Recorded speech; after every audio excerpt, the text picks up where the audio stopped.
Spider-Man is one of the biggest superheroes in the world, and because of that, well, he's got one of the best rogues galleries in the world too. But which villain is the most powerful? Who's Spider-Man's most powerful, most dangerous villain?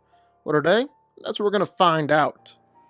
The son of the Kingpin, all Richard Fisk wanted to do was dethrone his dad as the Kingpin of crime. So he took on a few different identities, from the schemer to the rose, and tried to take down Fisk. Of course, try as he might, this never really worked, and the best the Rose ever became was a middle management boss in Fisk's crime empire and an alcoholic. The Chameleon is one of Spider-Man's first villains. He actually debuted in the very first issue of Amazing Spider-Man, and he's a master of disguise. One time, after learning Spider-Man's secret identity, the Chameleon even built robot versions of his parents just to mess with him. Some truly sick stuff right there. Antoine Rodriguez was a South American revolutionary, but after being kicked out of his freedom fighting group, well, he was actually recruited by the government he was trying to overthrow, and they transformed him into the Tarantula, basically a fascistic Captain America. However, while Tarantula has a spider right there in his name, he's got no spider powers, just a skilled fighter who likes to use hidden blades. Fritz von Meyer was once a Nazi scientist who was obsessed with killer bees, and one day he found a hive unlike any he had ever seen. The bees showed no fear, an unusual passivity, and a highly developed intelligence. So von Meyer built a device that he hoped would kickstart the bees' killer instincts so they could serve him. But this didn't really work out that way, because the bees ended up killing him, and because it's comics, his consciousness jumped into the swarm of bees, causing him to become the living embodiment of a bunch of bees. Nazi bees. Definitely one of Spider-Man's weirder villains. Like Catwoman, Felicia Hardy, aka Black Cat, is a former cat burglar and an on-again, off-again villain for Spider-Man, who's also in love with him and been in a relationship. But what sets Felicia apart is her ability to instill bad luck around her and to other people. Definitely comes in handy when in a fight or stealing. Tombstone was originally a bully named Lonnie Lincoln, whose strength was increased after a science experiment. He gained diamond-hard skin that made him invulnerable to bullets and extremely strong. Tombstone became one of Kingpin's top hitmen before he also became one of New York's top crime bosses, regularly facing off against Spider-Man. Although Kingpin has become more of a Daredevil villain in recent years, he's still very much a Spider-Man villain too. While he started out as just a generic mob boss, he's actually gone on to become one of Spider-Man's most dangerous enemies. And he doesn't need any powers to do it, just relying on his massive brute force and all his influence and intimidation. The son of Spencer Smythe, the creator of the Spider Slayers, a bunch of robots that were designed to destroy Spider-Man, Alistair Smythe stepped into his dad's footsteps and also tried to destroy Spider-Man. So he created a bioorganic armor that made him superhumanly strong and is covered in blades and sharp spikes all over, making him a very dangerous opponent. Molten Man is pretty basic, a man covered in molten metal from a science experiment gone wrong. But still, he's incredibly strong and powerful, able to lift up to 40 tons and survive a whole bunch of attacks. And he had the ability to produce an insane amount of heat, melting pretty much everything all around him. After being exposed to the spotted dimension, Dr. Jonathan Ahn grew spots all over his body and gained the ability to start teleporting between dimensions, basically jumping in one spot and coming out in another spot. It actually makes him a seriously powerful villain. He's even technically immortal because of his connection to the spot dimension. but it's really just that the Spot isn't really all that competent, and kinda doesn't use his powers to the best of their potential. Miles Warren was the original Jackal. While he actually is super powerful and transformed himself into a weird jackal person, the main way that he torments Spider-Man is through his ability of manipulation and his cloning. He's an absolute genius, and the world's leading expert in cloning, to the point where he's even cloned Spider-Man before, creating Ben Reilly, the Scarlet Spider. The Vulture might not be as famous as some of other Spider-Man villains, but he's actually the second villain to ever show up in a Spider-Man comic, and is a founding member of the Sinister Six, so he's definitely an OG. Adrian Toomes is a mad scientist inventor, and he came up with an electromagnetic wing harness that allows him to fly around as he commits crimes. But not just that, it also grants him superhuman strength and durability. I mean, this is like a 70-year-old man fighting against Spider-Man. The suit definitely gives him superpowers to make it a fair fight. Mac Gargan was originally a PI, hired by J. Jonah Jameson to look into the identity of Spider-Man, and J. Jonah also paid him to go through an experimental transformation himself. Scientists mixed his genetics with a scorpion, put him inside a powerful suit of armor, and sent him out into the streets of NYC as Scorpion. Now, for a time, Scorpion was actually one of Spider-Man's most dangerous and powerful enemies. But while he has a lot of the same powers as Spider-Man, and a nice tail to go along with it, Scorpion has kind of dropped down the list as Pete has become stronger and stronger, and more powerful villains have risen up to fight him. Shocker is unique in Spider-Man's rogues gallery. He doesn't hate Spider-Man, doesn't want power or control, is just perfectly content to steal a whole bunch of money, and that's it. And in order to do that, well, he uses his Vibro Shock gauntlets, sending out powerful sonic shocks that can even injure Spider-Man. Kraven the Hunter is a formidable big game hunter. That was all before he enhanced himself using potions, increasing his strength, speed, and durability in order to fight against Spider-Man. Now, he might not be the most physically powerful villain in Spidey's rogues gallery, but Kraven is the world's best hunter. He's studied Spider-Man for years, knows his weaknesses, and knows how to take Peter down.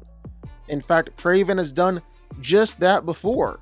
He beat and nearly killed Spider-Man, then actually took on the Spider-Man mantle, just to prove that he was better at it. All Dr. Kurt Connors wanted was to help the world and restore his missing arm. However, while he succeeded in regrowing his arm, the experiment also caused him to occasionally transform into a powerful, bloodthirsty lizard. He's incredibly strong and tough, able to regularly overpower Spider-Man in their fights. He can leap up to 20 feet into the air and take any attack that comes his way, and unleash some devastating attacks in return. While you might not have heard much about him, Black Tarantula has proven himself to be a powerful villain to Spider-Man a few different times, with both superhuman strength and the ability to heal from almost any injury. It's pretty much impossible to actually hurt Black Tarantula, much less beat him. In fact, he's one of the few villains that Peter has said is more powerful than him.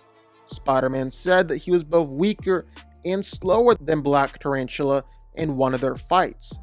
And not just that, but his Eye Blast, a lot like Cyclops, can definitely come in handy in a fight. No one really knows what Mr. Negative is truly capable of, since his power levels can vary depending on his form and energy levels. Criminals managed to kidnap Martin Lee and experiment on him with the D-Light drug, causing him to gain powers linked to both the Dark Force and the Light Force. Martin Lee has limited control of the Light Force, while his alternate form of Mr. Negative wields the Dark Force. Kinda Dr. Jekyll and Mr. Hyde situation. Mr. Negative has the strength to punch Spider-Man through multiple buildings with just one hit, but we'll never really know what he is at his best since so much of his power levels depend on his different energy level at the time. Now, there have been a few different guys who have used the name Hobgoblin over the years, but the original was Roderick Kingsley. He used an advanced version of the Goblin formula to enhance his strength to superhuman levels, to the point where Hobgoblin's strength even surprised Green Goblin when they fought each other the first time. During Infinity War, the evil half of Adam Warlock, Magus, created powerful doppelgangers of a lot of different heroes, and while most of the doppelgangers disappeared over the years, a few of them have stuck around. One of those doppelgangers was Spider-Man, and cause he's a doppelganger of Spider-Man, well, he basically has all the same powers and abilities as Spidey. On top of that, he also has razor-sharp webs, razor-sharp teeth, and razor-sharp talons. If only Doppelganger had Peter's intelligence, well then he would be nearly impossible to beat. A lot like Scarecrow of Batman over in DC Comics, Mysterio doesn't necessarily have any superpowers, but he is the world's best trickster and illusionist. And that's how he's routinely able to go toe-to-toe with Spider-Man, constantly tricking Spider-Man and sending him on the strangest acid trips and some pretty wild rides more than once. Dr. Octopus isn't just one of the world's smartest men, but in his brilliance, well, he accidentally bonded 4 massive metal tentacle arms to his body, and thus started his supervillain career. Each of those metal arms can match up against Spider-Man, and with complete control over the arms, while Doc Ock has proven himself to be one of Spider-Man's most dangerous enemies. Kindred is one of Spider-Man's most powerful and most mysterious villains. It's actually Gabriel and Sarah Stacy, twins who believed they're the children of Norman Osborn and Gwen Stacy. But really, they were clones created by Harry Osborn, who gave them a mixture of the Green Goblin formula, and then powerful demonic possession from Mephisto, transforming them into Kindred. And in pretty much every one of their fights, he's been able to overpower and beat up Spider-Man, showing off just how powerful he really is. Kane is one of the more complicated characters out there, as he originally started out as a clone of Peter Parker created by the Jackal. However, Kane was pretty quickly thrown to the side because he had flaws and the cloning process wasn't perfect. This led to him becoming pretty mentally unstable and developing psychosis. After spending some time as a hitman for the Mafia, well, Kane eventually turned his back on the criminal world and actually began killing anyone who he thought was a threat. Of course, this led to Peter Parker being arrested for murder. Whoops, that's some classic Parker luck right there. Now, being a clone of Peter Parker, Kane has all these same incredible powers as Spider-Man himself, making him an incredibly powerful threat. After a desperate attempt to save his own life, Dr. Michael Morbius injected himself with the DNA from a vampire bat. Of course, this transformed him into a vampire, stalking the night and sucking blood as Morbius the living vampire. While he was originally a pretty powerful villain to Spider-Man, Morbius is actually now more vigilante, who really struggles with his insatiable taste for blood because of his condition. Electro, or Max Dillon, is one of Spider-Man's most powerful villains, a constant threat to Pete, and actually a founding member of the Sinister Six. He has the power to generate hundreds of thousands of volts of electricity throughout his body. This typically looks like launching powerful lightning blast out at Spider-Man. But he can also fly. He's superhumanly strong and tough. Electro can even transform his entire body into pure, living electricity. Flint Marko was originally just a petty thief. until he accidentally gained his powers from exposure to radiation, it allowed him to transform his body into sand. This in turn allowed him to become impossible to actually hurt or attack. He's literally sand, or he can turn as hard as stone in order to fight back. In fact, Sandman can even transform into a giant sand monster, easily being able to overpower Spider-Man and lift 100 tons. It really just depends on how much sand is around Sandman at any time. If he's fighting on the beach, well, he's dang near unstoppable. One of Spider-Man's strongest villains is the Rhino. Alexei Stistovich was originally a member of the Russian Mafia. Before he was chosen to go through a science experiment, was given superhuman strength and durability. Of course, the side effect was having a powerful suit of Rhino armor permanently bonded with his body. He's one of Spider-Man's strongest villains, being able to lift anywhere from 75 to even 100 tons. But what Rhino has in strength and power, he really lacks in brains and intelligence. That's often how Spider-Man is able to beat him. Norman Osborn is the corrupt founder and head of Oscorp, a multi-billion-dollar corporation. And after he took the experimental goblin formula to enhance his intelligence, his already unstable mind broke even more, causing him to become Green Goblin. And on top of that, it also gave him superhuman powers and abilities, allowing him to match up against Spider-Man in every one of their fights. He's been Spider-Man's greatest villain for years, his arch nemesis, and Goblin will always be known as the one who killed Gwen Stacy.